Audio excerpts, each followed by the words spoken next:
Terry Seymour is joining us.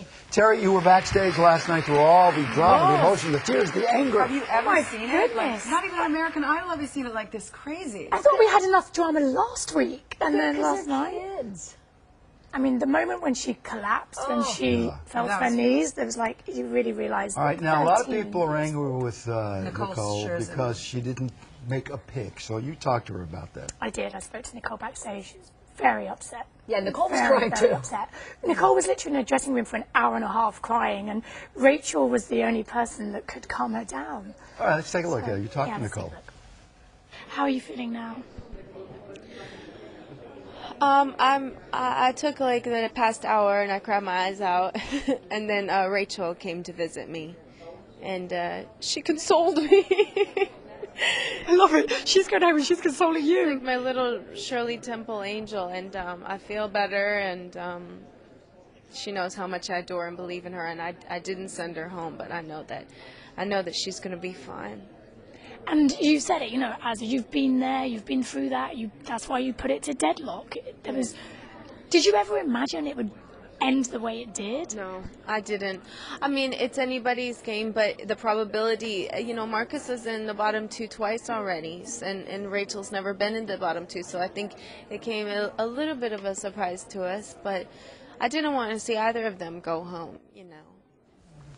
Oh my God. So what happens now? I mean, Nicole had a lot of backlash, but she'll get through this. Rachel was comforting Nicole before Nicole sent her home. I know, Rachel was comforting Nicole, but what upset me even more was everybody backstage felt so bad because during the commercial break, everybody was saying to Rachel, you know, you've got this, you're fine, I promise. And looking at the two performances last night, she really did. Well, and then when you look at the tape, she says to her mommy, you promised me. I'm like, oh, man. That's my mother. And everybody had been, everybody had been telling her, you're okay. Yeah, they're like, you've got this. Even Simon sat back. Let's go to Simon. You and Simon about this. Yeah, I mean, I went from massive disappointment last week to just total, this wasn't going to happen. You know, I mean, when Nicole went to deadlock, which means that we find out who the public put in the bottom, I'm like already rehearsing my speech to Marcus, like, well, you know, sorry to see you go. And it was the most surprising thing I've ever heard during any of these shows, ever.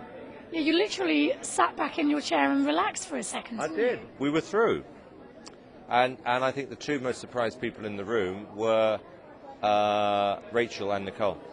Nicole, I mean, Nicole wasn't... What do you think she was thinking? I'm absolutely certain she thought Marcus was in the bottom.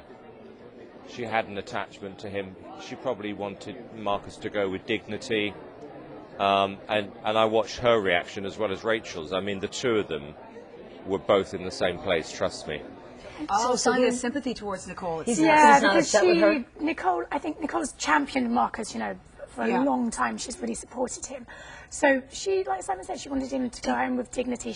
I think she thought America would. She thought America would vote for Rachel. Last week he was really upset. Is America wrong? With her. Yeah, apparently. America is wrong. Well, that's what we all seem to be saying this morning. America is wrong. Vote. Okay. Yeah. Oh, the people who wanted Rachel didn't vote, you're saying. Well, but you don't get to see those two performances, and that's what the judges are supposed to judge on, you know, the sing-off. Exactly. Right. Maybe if they got to vote last night, it would are we just taking this way too seriously? Oh, absolutely. And Rachel's coming up, and she's just so cute. So Simon is not mad at Nicole? No, he actually really felt for Nicole last night because he could obviously see how distraught she was with the whole thing. You talked to Paula about it as well? I did. Okay. Paula was backstage comforting everybody. She always does. And it reminds me of when Chris Daughtry exited out of American Idol. Rachel Crow left higher than the bar being set. And you know what? She's now taken her first step into her whole superstar career, because I truly believe that I'm falling off. Whoa. I truly believe that she's got an amazing 360 career ahead of her. I mean, I see her having her own show, selling millions of albums along the lines of her own special unique. She'll be like Miley Cyrus, but in a whole different category. I didn't know you and Paula were the same height. Isn't that amazing? Paula was actually she was standing on one leg. She had one heel on an apple box. Paula had a way of making everyone feel a little bit better, though. I mean, she was busy last night. She was with, you know, Rachel's mom, her grandma. All right, so Rachel is going to be with us in a few minutes.